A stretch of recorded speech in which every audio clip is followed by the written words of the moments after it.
Today we've got a great revenge story against a mom who kicked their own kid out. We'll get into that in a bit, but first, lawn care company purposely ruined my neighbor's yard over payment dispute. Title makes the situation look more serious than it is. The situation in question happened to my neighbor. All of the facts were either conveyed by the affected neighbor, another mutual neighbor who uses the same lawn care company, or witnessed by myself. Background: my neighbor is frugal, bordering being a definition cheapskate, and has been beefing with his previous lawn care company. Said neighbor has been disputing the amount he owes them, somewhere between $200 to $400 over the services rendered. He has owed this amount for 6 months, which was when said company last performed any services. The owner of the lawn care company got fed up. So a week ago, one of his employees sprayed weed killer in my neighbor's lawn to spell out, "Pay your bills." My neighbor is ticked. You can read the message from the street and wants to file a police report. I think his ego is damaged more than anything else. If he didn't have a known history of being stingy, I'd feel for him. But because of this, I think the situation is quite hilarious. The bottom line is the same here with anything like this. Pay your web developers, run from the debt collectors as long as you can, and certainly pay your lawn care company. Also, hi, I'm Steven, and if you guys enjoy awesome stories of revenge, why not hit those like and subscribe buttons down below? That said, our next story is Jerk Classmate Can't Cheat Off Me Anymore. For some context, I'm currently in trade school studying electrical, and we have our evenings split up between electrical theory classes and shop. That day, there was someone parked right outside the door to the electrical shop at the school that just decided to be really obnoxious by constantly revving their car in the parking lot for our entire break period. I was grabbing my toolbox from my car for class, and as I was at the classroom door, directly behind his car, he decided to rev his engine and blow black smoke all over me. Of course, I just flipped him off and went into the shop. When some of my other classmates came in, they were also ticked about the guy parked in front of the door to the shop. I would like to add that this guy was parked so close to the door that I couldn't open it all the way. One of my other classmates and I found out who it was, and it happened to be the one guy in my class who likes to take my used pieces of pipe for his own projects, particularly the harder to make pieces. While I was taking down a project bed starting a new one, I took all of the difficult to make pieces and made sure to break them directly in front of him so that they were completely unusable. For once, he would be forced to make his own pieces for his project. I think just about anybody in a situation like this would feel exactly the same. If you found out that somebody that you'd been doing something nice for a while is actually a huge jerk, it almost becomes a fun game to go out of your way to not help them anymore. Our next story is Neighbor Likes to Play Musical Cars. I bought a condo earlier this year in a subdivided historic home in my city. The home has 6 units, each unit with minimum 1 car, street parking only. Our neighbors are the absolute worst. I'm guessing mid to late 60s, married, male and female. The wife never leaves the home. For months, I thought they had 4 vehicles: SUV, truck, mini and work van. They are one of the few homes on the street with a driveway, which comfortably fits his work van plus truck. They also could fit 3 of the 4 vehicles in front of their house on the street if they wanted. Despite that, they park their mini in the driveway, truck in front of my house, work van across the street, and SUV in front of theirs. And they never deviate. Someone moved out of one of the units in my home, and they wouldn't even move for the moving van, nor when I was doing renovations and moving lumber in and out, or when landscaping crews come in. Since it's a city, we have mandatory no parking 1 day a month in designated hours for street sweeping. This is when they move 2 cars into their driveway, and how I know 2 cars comfortably fit. Well, first month I lived here, they moved their cars back too early during the no parking times and got tickets on the truck plus SUV. It made my day, but not enough. I've slowly been trying to figure out how to steal the spot back. You see, they like to play magical cars. When husband leaves with his truck, wife comes out with him and, like clockwork, pulls the mini out of the driveway into his spot in front of my home, leaving no cars in the driveway. And she parks 6+ feet in, so there's always room for the truck when he returns. Every day for months. My boyfriend moves in, gently asks if we can share. Husband says yes, of course. Next day, truck is parked elsewhere. We thought, wow, they're nice, and now see a beat-up Jeep there. After a few weeks, it didn't move. One night late, we see this jerk cleaning the Jeep. It is his, so 5 cars, not 4. Slowly, I start freaking with them.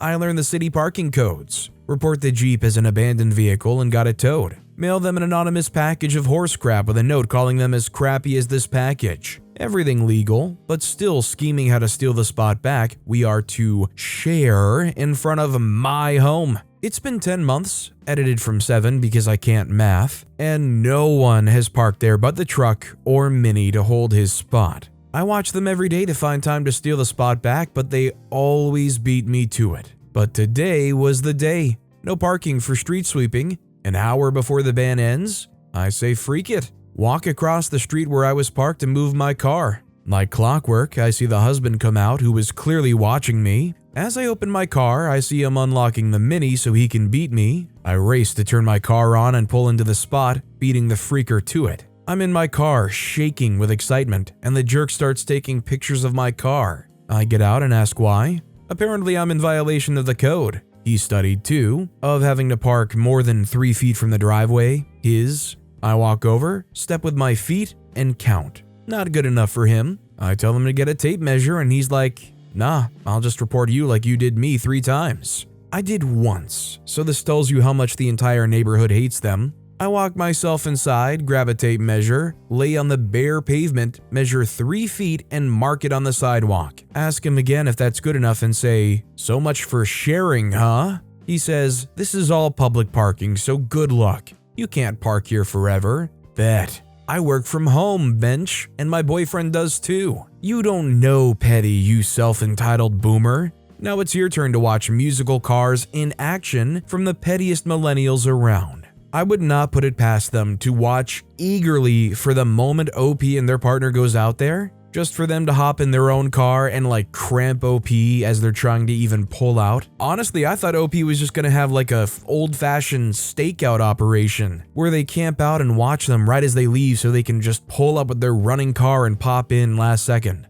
Our next story is Dryer Vengeance. Went on a cruise recently and they had free laundry services. Last day at sea, we decided to do laundry to not even have to worry about it after the trip. My fiance loaded the washer and then changed to the dryer when needed. I went down to get everything out of the dryer and our clothes were on top of the dryer and someone else had placed their stuff in it. We sent a 45-minute timer which hadn't expired, so someone deemed my clothes dry enough and took them out. Granted, they were, so I gathered my clothes and left, but before doing so I turned off the heat on the dryer. So when they came back 45 minutes later, they would find their clothes still wet. Don't touch my clothes. If this happened to me, I do think I would still be pretty livid even if my clothes were dry enough. I mean, it just feels so personal and like they invaded your privacy going in there and grabbing all your clothes and setting them off to the side. Our next story is Microsoft Excel input rage. This happened to my husband recently. He's an Excel nerd and nothing makes him immediately more angry at work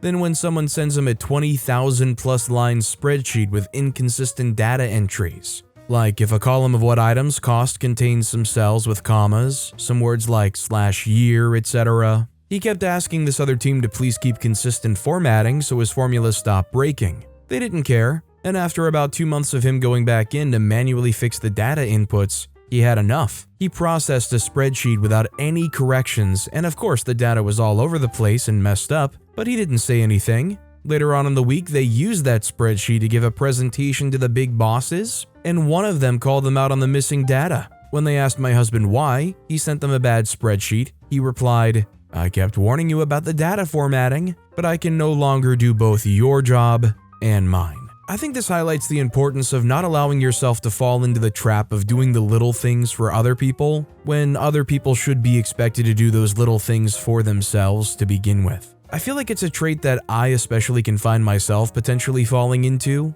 where you just want everything perfect, you hate confrontation, so you just fix things here or there, and then you just get into that habit and next thing you know, whoever or whatever expects you to do it when it never should have been your job to begin with. The thing that stinks is sometimes to make it stop, you have to jump off your swing at the highest point. It's fast, it's scary, and things can go downhill quick. Our next story is Pettiness Observed. This happened many years ago but still makes me smile. This isn't my story as I was merely an observer, but it is a lesson that petty revenge can wait anywhere. I was parking my car to get groceries and observed a mother getting out of her vehicle with 2 sons. One was noticeably bigger and older than the other and was giving his younger brother crap and shoving him. If the mother said anything, I couldn't hear it. This was obviously a routine all three were used to. I parked a little ways from them and slowly strolled towards the store, but noticed the younger brother lagged behind as his mom and brother entered. He went to a soda machine, bought 2 sodas, and proceeded to shake the ever-living heck out of one of the cans.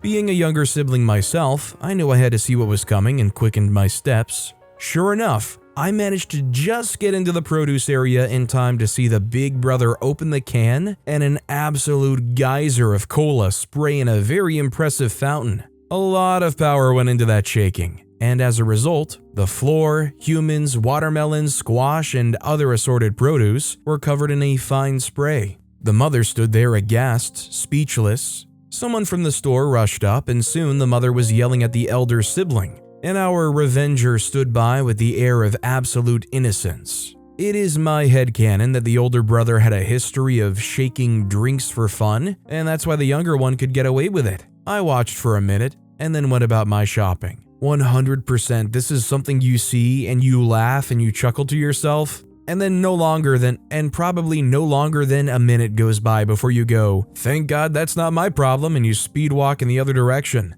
Our next story is, I made her sweat for a year. I had this girlfriend years ago that was a liar, cheater, and alcoholic. She had a crappy job that didn't pay real well, but she thought was the best in the world. When we met, I didn't have the best job in the world. It paid well, but was spotty. Anyway, she would lend me money occasionally. I didn't really even have to ask, and I would lend her money when she was in a bind. We always paid one another back within a reasonable amount of time. It was a win-win for all involved. Then she cheated. Like a fool, I took her back and things went on as before. I was happy and so was she. Then I had an opportunity that I couldn't pass up. A job that put me in a great position with decent pay and the chance to travel. I traveled my butt off, still do, love my job 100% of the time, 80% of the time. To get to the skinny of the story, I paid for her to come see me at the exotic location I was assigned to, and we had not a great couple of days. At the end of the trip, which I'd taken a week off for,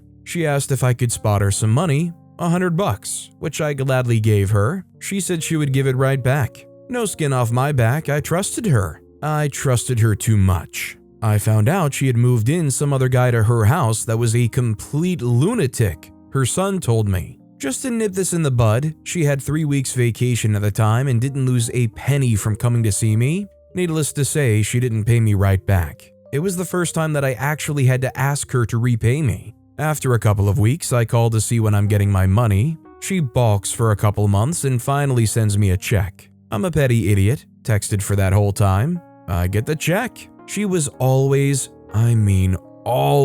checking her bank account. She could say at any time what she had in the bank. I never cashed the check. I tore it up the day I got it. Flash forward a year or so, we randomly see one another at the local watering hole. She's still with lunatic. I'm hanging out with friends that I haven't physically seen in forever, and I don't even glance in her direction the entire time until she comes over to me. She asks how I'm doing, and my friend group somehow disappear. We talk for maybe a minute and a half while her new boy is staring daggers. She finally asks if I cashed that check, and it all came back to me. I started laughing and said no, I never cashed or intended to cash that check. She looked at me as though I had lost my mind. She was saying that it was driving her nuts all this time and was always worried about it. She asked why I never cashed it, and I said, "I know that it would make you insane that it never went through." She looked at me like I had lost my dang mind.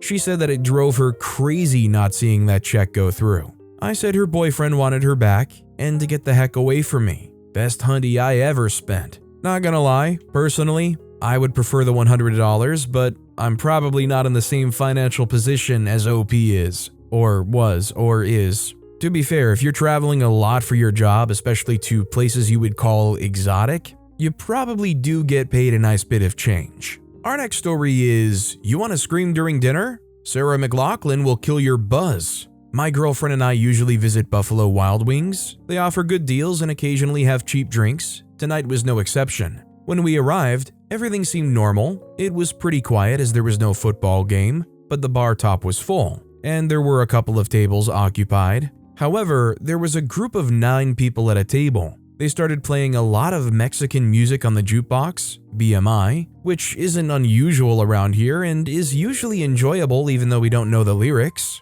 But then, one guy at their table started screaming gritos. If you're not familiar, it's the high-pitched scream that accompanies this type of music. Not a big deal. However, considering the dead atmosphere with only around 10 other people in the bar area trying to eat, it started getting louder and more frequent. People around them were visibly annoyed. The jukebox kept playing these songs. I let it go on for 15 minutes before I intervened. I spent money to fast play all their cued music until we left. The songs included Tainted Love, Arms of an Angel, Hurt, Barbie Girl, and even Mongolian throat singing. At one point, someone from their table shouted, "Who's playing this?" I'm usually patient, but it was very obnoxious and disruptive. A 7-minute session of Arms of an Angel calmed the mood. Just read the room next time. Nothing like eating at Buffalo Wild Wings and trying to enjoy your chicken wings while you hear a 7-minute loop of a song that just makes you think about wounded innocent animals.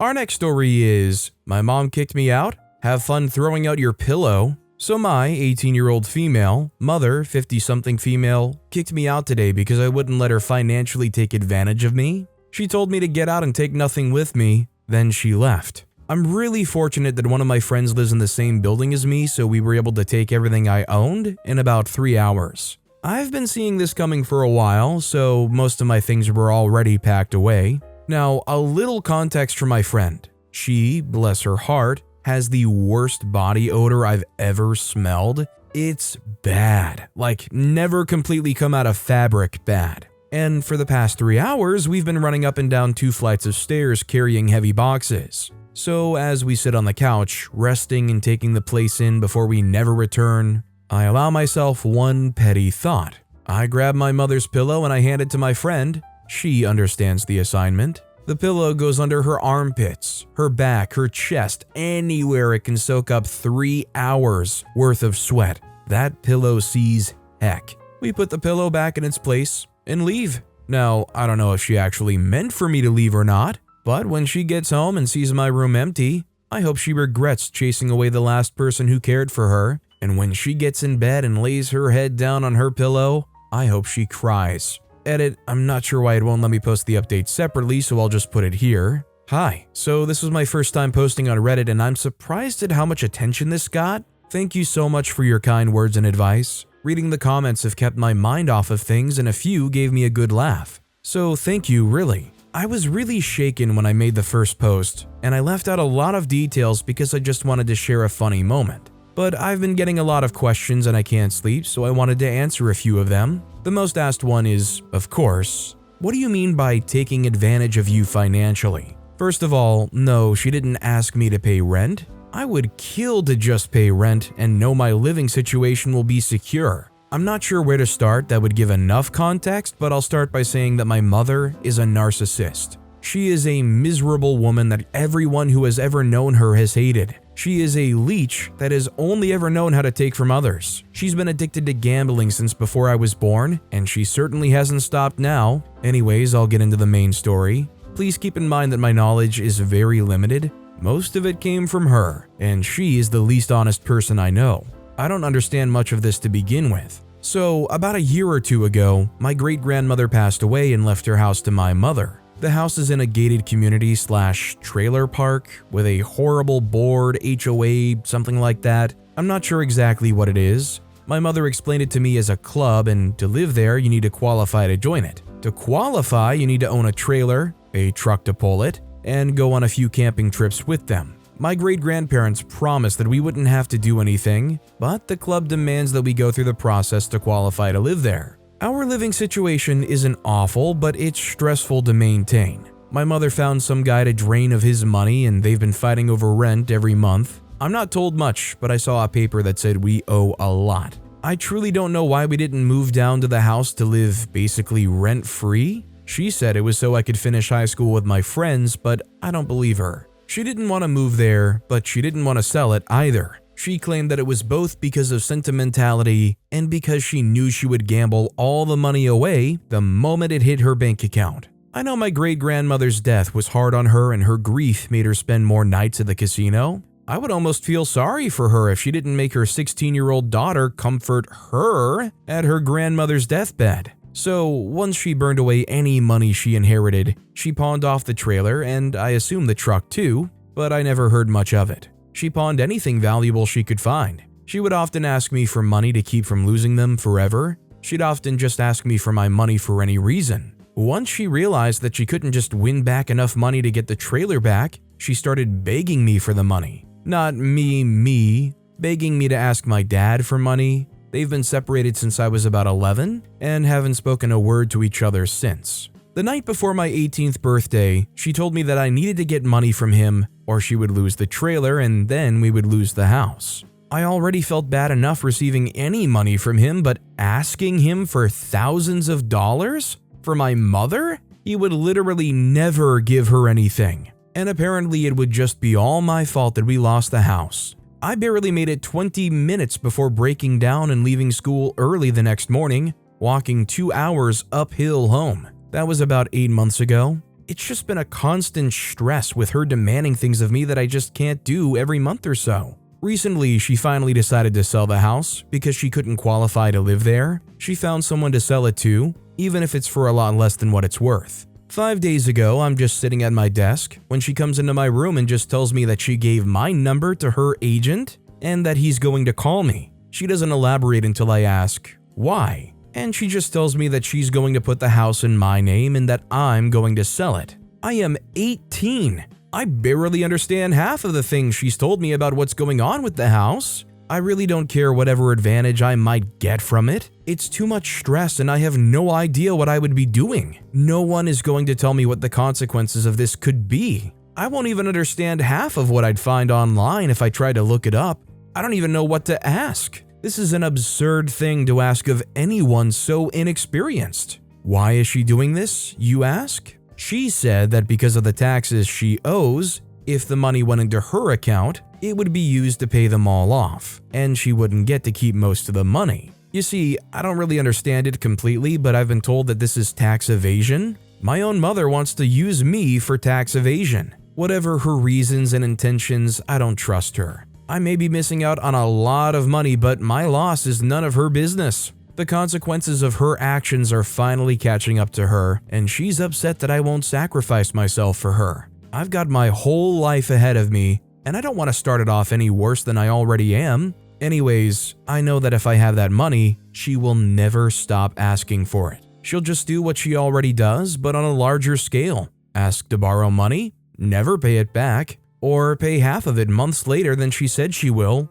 then beg forgiveness while asking for more. She will do it for the rest of my life if she can. So I immediately called my dad and we made a plan to talk to the agent together once he gets back to my state from his vacation. Horrible timing, I know, but things happened way too fast. Today I was still in bed when my mom comes into my room and again, just tells me that she's going to put the house in my name and have me sell it. Then she tells me that there's fees, $1,200-ish for doing this stuff, and she needs me to get the money from my dad. I haven't even put on my glasses yet, much less think about what I'm going to pay. So I just tell her what I always tell her, that he won't give her anything. And she just freaking loses it. I don't say anything else. What I'm realizing now was a trauma response, and it just makes her even angrier. She screams at me that I'm stupid and a bench over and over until she just tells me to get out and go live with my dad. So yeah, I wish she just asked me for rent. Sorry if taking advantage of me financially wasn't the right way to put it.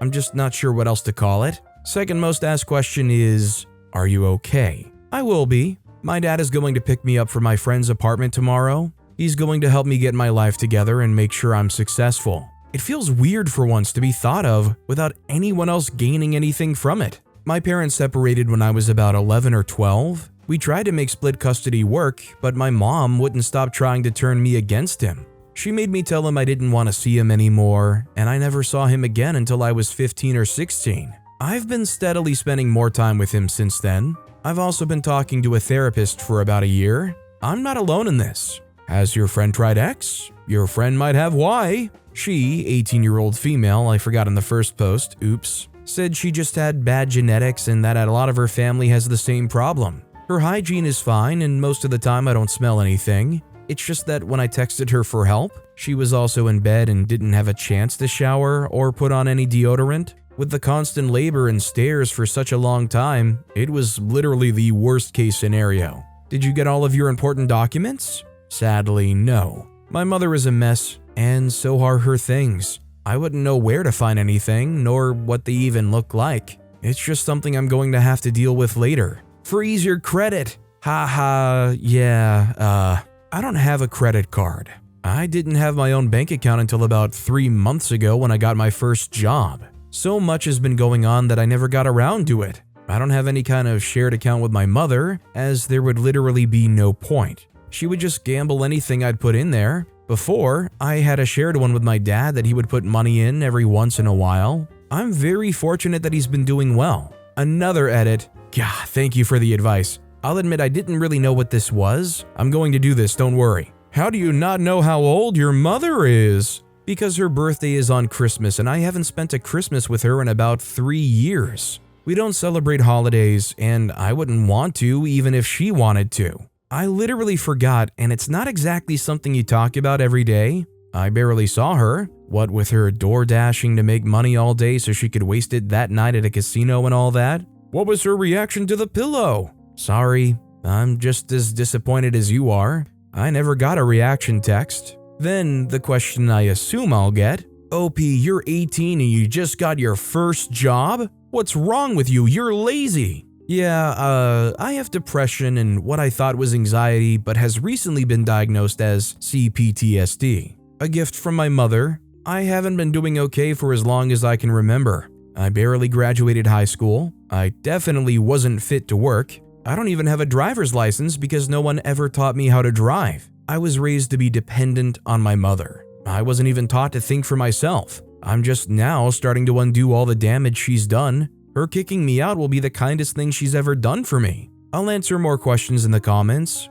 And again, thank you to those that gave me the benefit of the doubt, no matter how cryptic my first post was. Sorry for bad grammar or inconsistencies. It's almost 6 a.m. and it's been a long day. Another edit. I'll try to remember to update in the future. A lot of you have been suggesting that I might actually own the house. My dad suspects the same thing. I'll update once I have an answer to that. Well, if OP ever went through with getting the house actually transferred into their name, then yeah, they do own that house. Now, that might become something that gets real nasty real quick if OP tries to assert their ownership and might have to involve lawyers and red tape. But I mean, you want to get some real revenge? Take that house that has your name on it. But with that being said, that's all the time we have for today. Now, if you want to hear another absolutely awesome revenge story, check out that video on the left. Or if you missed my latest video, check out that video on the right. That said, I'll see you all next time with some more stories.